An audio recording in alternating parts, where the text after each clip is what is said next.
Hello! And it's live from London, the Camila Dilema Show. Camila Dilema Show. I just made my own jingle. But anyway, hi guys, I'm Camila Cabello, and I'm live from London on Dan Wooten's Facebook. And in Crying in the Club, basically, it's a song from my album that's called The Hurting, the Healing, the Loving. And I talk about turning tears to ecstasy. And that's exactly what I'm going to do today. For the past 48 hours, you've been sending in your dilemmas and problems. And now I'm going to answer some of them live right here. Thank you so much for sending them in, and hopefully I can help. And hopefully there's somebody that I can send my dilemmas and problems to, too. Because God knows I need that, too. Let's get started. At Tutson99 says, Dear Camila, I always feel like people don't like me and I don't fit in. What should I do?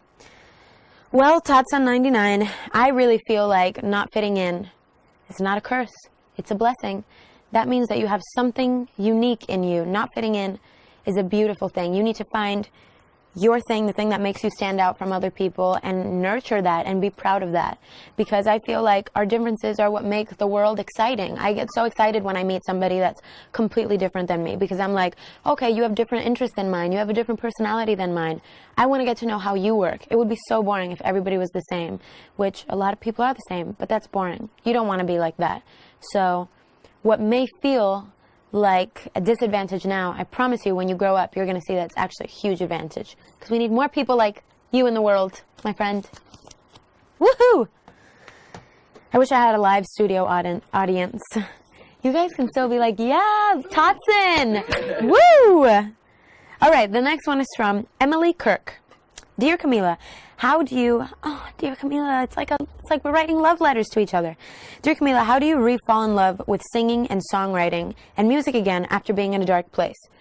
Well, I feel like for a while I was in such a dark place that I feel like I didn't know how to confront my emotions, and that's kind of why I stopped songwriting. And I feel like after stopping for like 6 months, it was hard to pick it back up and write again, because I feel like for me my thing is like it's always easy for me to do melodies. Like I can always do melodies, but I feel like lyrics can only flow out of me if I'm actually going through something at the time, because then I don't run out of ideas, because it's kind of like I'm just talking, I'm just feeling.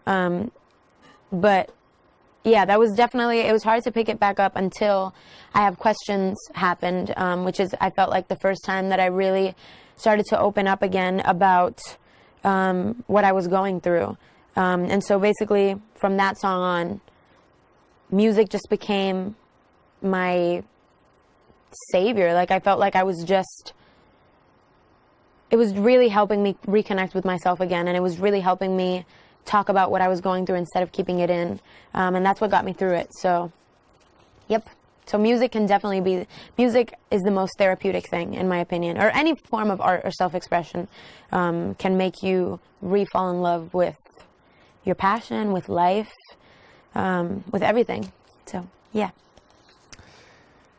Alexis Brock says, Dear Camila, how do you learn to let go of someone who's not necessarily good for you anymore? Ooh. I think it depends what kind of relationship it is, because I feel like I've been in a situation where it was like a romantic relationship where the person was not good for me anymore, as in I knew that it wasn't going to last, but it was so much fun and so amazing at the time that I was like, okay, this is worth this memory. Like, this is worth the kind of passionate thing, even though I know that this is not going to last for a long time. And so in that case, I kind of knew what I was getting into. I knew he was trouble when he walked in, but I did it anyway. But anyway, yeah, sometimes you have to decide if it's worth it or not in like a romantic situation. In a friendship situation and just like people that are toxic, I definitely feel like the best thing to do is just be like, honestly, I need to take care of myself. Because once you're in a toxic relationship with somebody like that, it can really start to, scar you for a long time. And, there are people that, try to just kind of put you down, or people that have this negative energy that's just meant to, like, drown you, and those are the kind of people that I feel like you have to cut off as soon as possible, because it starts to affect the way that you see yourself, and you start to see yourself through that person's eyes, which is really, really unhealthy, because that can definitely take a long time to recover from that. So, you know, as hard as it is, and causing the least damage as possible, you know, try to just be honest with the person and just be like, hey, I really need to, you know, take care of myself in this situation. But I wish you the best, and peace out. Don't say peace out, but yeah. Let's see.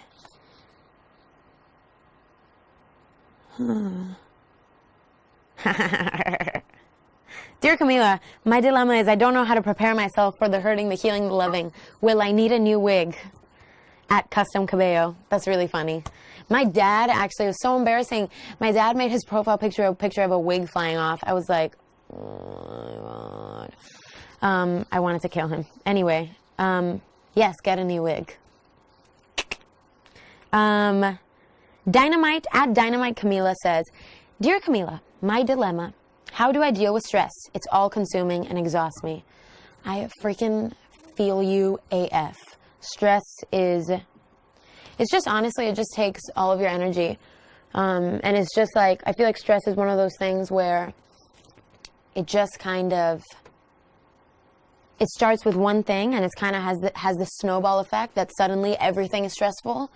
And I feel like when I get stressed, I take a minute away from that situation, whether it's just walking, whether it's thinking about something else, whether it's watching a movie. And I just remind myself, sometimes I list like 5 things that I'm thankful for, whether it's like my health, being alive, my family, having a roof over my head. Sometimes just taking a step back from a situation and being like, okay, this is not that bad, or like zooming out, I feel like is really helpful, because no matter how bad something is, we still have some things to be thankful for. Just the fact that we're alive. So I feel like sometimes when you take the focus away and you focus on something else, that can really help. Zooming out can really help. Because I find myself stressing out over little things, whether it's like a performance or whether it's like an interview or like something that I'm nervous about. I'm like, okay, Camila, take a step back. And I'm sure for you, maybe it's like school or test, or I don't know, sometimes little things you have to take a step back. If it's like a big thing, obviously it really depends. There's a big range of scenarios, but try to talk to somebody about it. That also really helps too, is just like venting. Yay!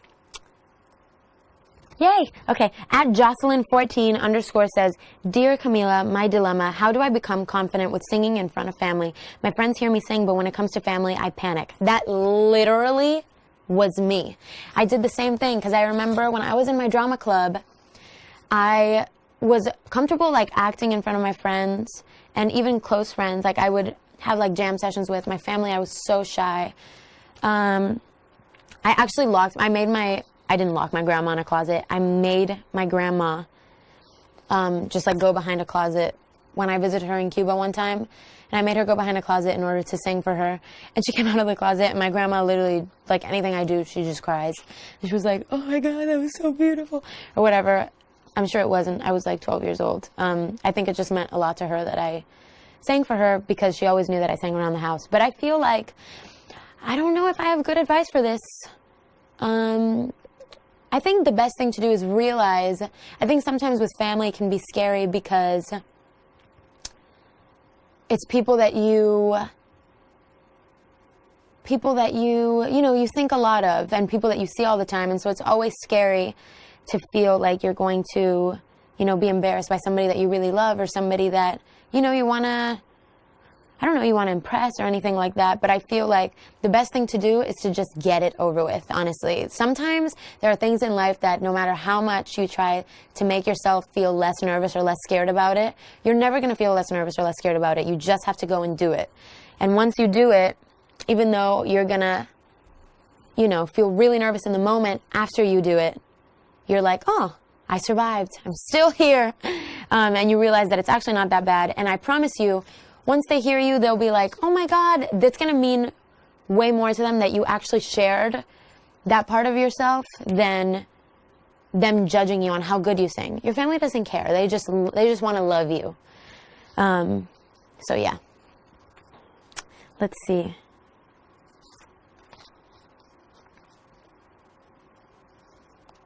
Oh, wow. Okay, this is cool. At Camila Loving says, Dear Camila, my dilemma is, we as the fandom, I love you guys so much, by the way. I just want to get that out there. I just feel like I actually used to have like a small fear of interviews before. And I just feel like meeting you guys and being here in the UK and seeing a lot of you guys in person, I just realized that I have a really good support group behind me. And I feel like you guys just want to see me be happy and healthy. And you guys just want to love me and make me feel supported. And I really, really feel that. And I really, really appreciate that. And it makes me just feel so confident and so excited about everything. So thank you guys. So yeah. At Camila Loving says, Dear Camila, my dilemma is we as the fandom need to know what the Whispers and I Have Questions officially are and when will we get the next single. So the Whispers and I Have Questions are, how do I fix it? Can we talk? Is it my fault? I'm afraid of you. I think those are all I can remember right now. What's the last thing? Oh, and Do You Miss Me? Yeah, those are all the Whispers. And the next single, I don't know, I definitely have a song that I really want you guys to hear, that I really want it to come out soon. But obviously a single is like, it's a big discussion between the label and whatever, all the boring stuff. But there's one song in particular that I'm really excited about. My favorites kind of change. But there's one song that's called I'll Never Be the Same that I'm really excited about that I feel like describes the loving. And that was actually about tying into the first question. Boy, that was not good for me. But I got a good song out of it. So, okay, let's see.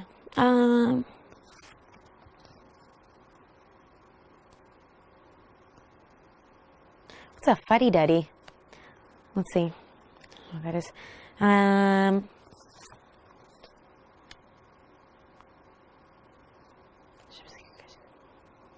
Aww. Okay, at Asia _A says, Dear Camila, my girlfriend wants our relationship a secret because she's afraid of coming out. Can you give me insights or advice on what to do? I feel like, I mean, that's such a personal thing, but I feel like everybody, I think that she'll be ready to do that when she's ready to do that, and I don't think that, you know, you can push somebody because you never know what they're going through. You don't know what their relationship is like with her family. You don't know, you know, how comfortable she is with it herself. Maybe it's new to her. I think that it's important to just make sure that just she feels supported and just be like, hey, I love you. And hopefully she has a good support system that make her feel, you know, accepted and loved. But I think that everybody probably comes out at their own time. So all you can do is just make her feel supported and loved. And when she's ready, she will do it. But I've learned that with stuff like that, in the meantime, all you can do is just love them. So yeah, just love her. Let's see. Oh, at Camila's Mini, Dear Camila, my dilemma, I'm secretly in love with a friend and I'm too scared to do anything about it. I wonder if they know. Because I feel like when I like somebody, it's written all over my face. I'm like, I feel like, honestly, life is too short. And I've learned to not take that stuff too seriously because sometimes you never know. Like this person, you might be in love with them and you think that they're so amazing, but you don't really know what it's like to be in a relationship with that person. What if you're in a relationship with that person and it turns out they, you know, they don't fit, they're not the right fit for you. So don't put too much, don't invest too much, don't make it too much of a big deal because you really don't know until you know. So yeah, don't take it too seriously. You're going to have so many people that you fall in love with during your lifetime, so many people that you have crushes on. And life is just about, you know, trying stuff and being like, hey, I like you. And just putting yourself out there. And if they like you too, then be like, okay, great. And if they don't, you're going to find somebody, you never know when. It could be the next day. It could be the next year. Everything happens when it's supposed to, though. But never let fear keep you from, you know, jumping into something that could be beautiful. So just take the jump and just do it. Say it. Let them know. Let's see.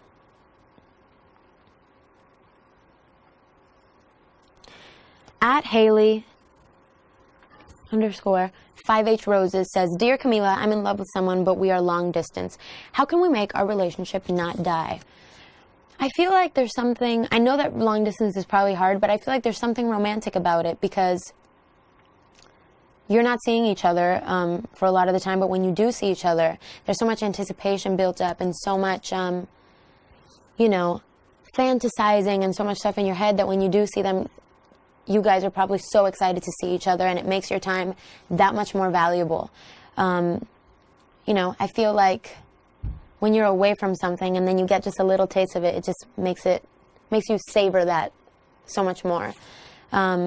So yeah, I feel like in the meantime, just be very romantic. And remember, I feel like the most important, the biggest sexual organ is the brain.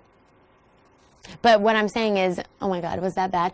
But I'm saying like, you know, just, I feel like just saying sweet stuff to somebody and just cultivating that emotional side of it is really the most important thing. And you can still do that long distance, even if it's hard.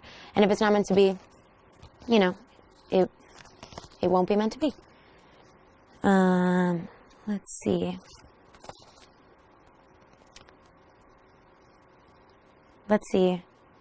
Dear Camila, at Sasha's Cabello says, Dear Camila, how can I ask my friends to buy Crying in the Club without annoying them? Just like sneakily slide it in there, you know what I mean? Just be in the car and just put on a song that you know that they'll like, and then just put my song next and be like, huh? And then if they don't like it, just be like, really like this song, and then hopefully, you know, hopefully it all works out. But anyway, if it's really annoying them, if it's going to sacrifice the friendship, then you don't have to play it. Just kidding. Okay, let's see what else we have here.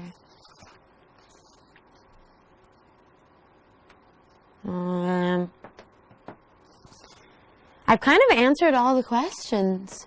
Cool. That's just about all we've got time for today, guys. This was so much fun. I hope I did a good job. Sorry I ramble a lot, but I hope I gave good advice. Make sure you like Dan's page and add Dan Bazaar on Snapchat now to see all the action from my show tonight. I love you guys so much. I want to give so much love to you guys for all my UK Camilizers and also just my fans in general for being so supportive of me and for sticking by me and for everything that you've done with Crying in the Club and questions as well. I love you guys so much, and I'm so excited to keep sharing this music with you. And I love you guys. Bye. Te quiero.